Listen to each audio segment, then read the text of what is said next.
Baheula aya kiai hebat di Banten, lamun urang hayang lulus zaman Nanang Kosim, suara bagus, kemudian tenar, dibere wiridanangan kudu diwiridkeun di Maulana Yusuf, lain di Maulana Sadudin.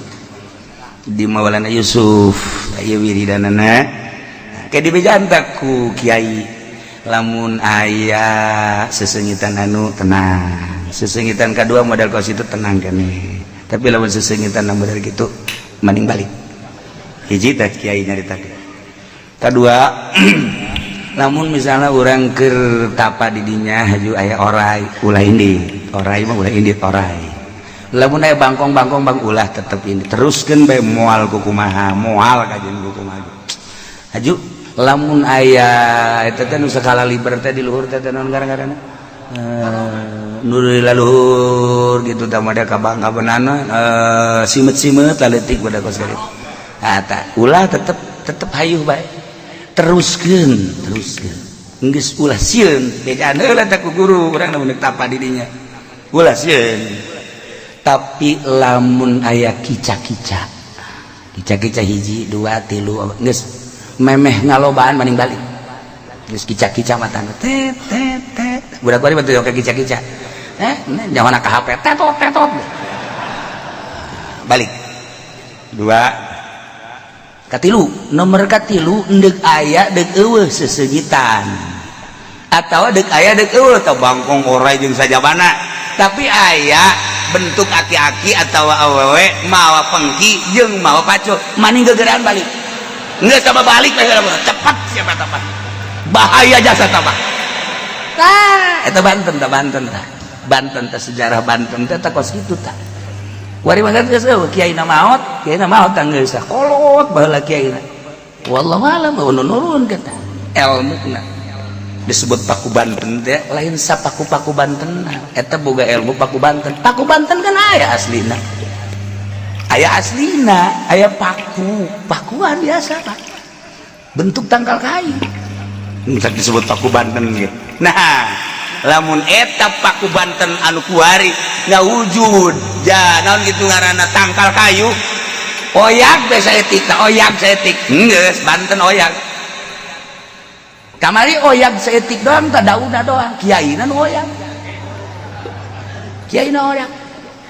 si eta ge oyak gode malam oyak-oyakan bae nu lain kiai mah geus leuwih ti heula oyak jana Paku Banten boga sejarah toriko di Paku Banten aya robah daun aya robah pangpang aya robah tangkal iya lain sembarangan Banten mah tuh bau Masya Allah parang sana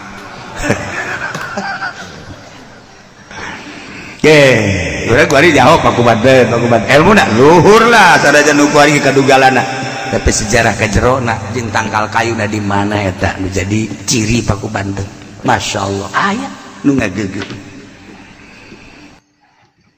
ternyata bumi digoyang Haji Dalim seri bae sebab biasa di Kerawangnya nah goyang bumi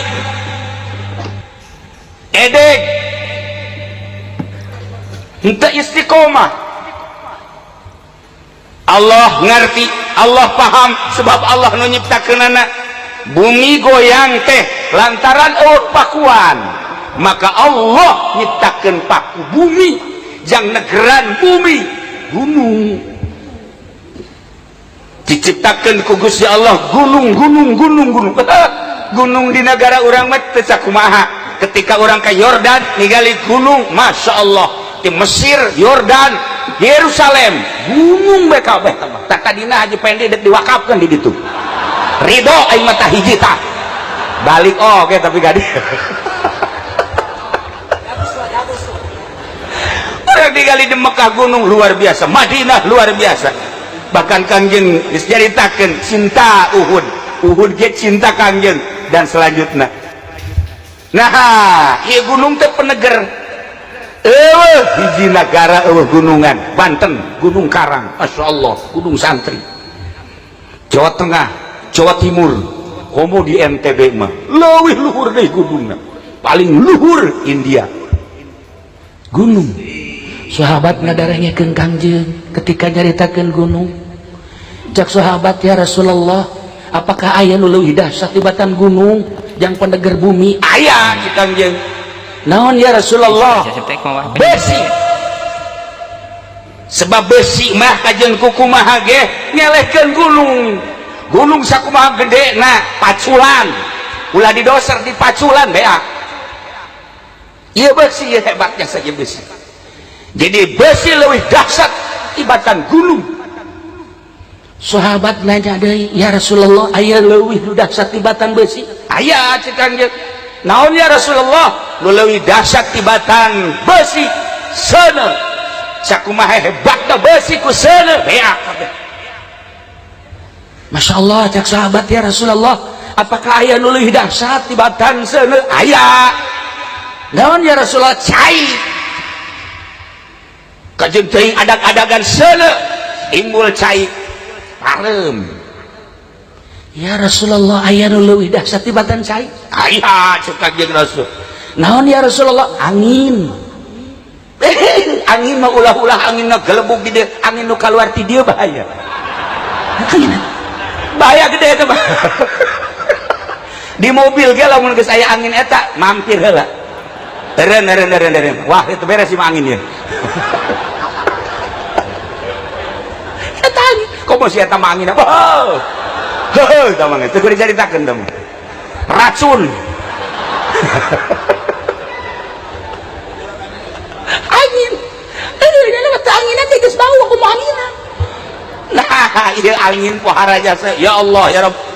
Sahabat tetap masih ngotot nanyakeun, ya Rasulullah, aya keneh jang pendeger dunia selain daripada angin? Aya cek Kangjeng Rasul. Naon ya Rasulullah? Lamun hayang nyaho pendeger dunia supaya dunia ulah goyang, di antara diceritakeun tadi leuwih hebat tibatan angin ialah jelema anu hartana loba, anu daek ga zakat, jelema anu elmuna loba, anu daek mere elmuna lillahi ta'ala, jelema anu hartana loba, anu daek sedekah, etalah leuwih dahsyat dibandingkeun jeung nu tadi. Masya Allah, ternyata horenganan penguat dunia, penguat bumi, hiji nu sugih tapi nu sugih na daek na zakat, nu sugih na daek sedekah.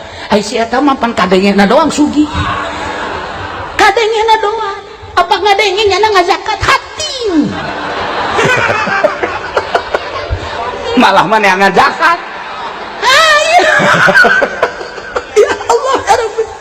Masya Allah, tah eta ya, di antara jelema nu boga ilmu barahan ku ilmuna dunia jadi teger, tetapi nu paling dahsyat jelema anu ma'rifatullah wa rasul, mengenal Allah jeung rasulna, iyalah sigana kadeleuna cicing, sigana kadeleuna teu sabaraha, sigana kajeleuna hina katingalina. Wah, jelema tombal tepir, kacirina kuru, kacirina terudi, tetapi justru Allah ningali jutaan manusia nu ti peuting kerek tapi leuleuh jelema eta sangat pemandang, nu tadina deuk disiksa tapi teu jadi. Mantak bisi aya aki-aki hudang ti peuting talian sih ada. Talian, komo si eta mah geus teu kudu aki-aki talian bae. Geus gantung bae habak. Ternyata koreganan jelema nyiptakeun masjid teh ya, jelema ngabangun masjid, jelema nyiptakeun majelis taklim, ngabangun majelis taklim, nyiptakeun mushola, majelis taklim dan lain sebagainya. Eta teh jang panegar dunia mengenal Allah. Lamun nu sugih jang mal bisa. Etalah keistimewaan penegar dibandingkeun jeung gunung, dibandingkeun jeung seuneu, dibandingkeun jeung besi, jeung seuneu, jeung cai, dibandingkeun jeung angin, leuwih hebat keneh jelema nu usaha tapi usahana lillahi ta'ala, jang li'ilai kalimatillah, tuh masjid, tuh majlis, tuh musola, tuh fakir miskin, teger dunia kajen kukumaha. Tuh kula talian maning kuari talian sana mau orang teh Ya Allah ya Rabb. Masya Allah.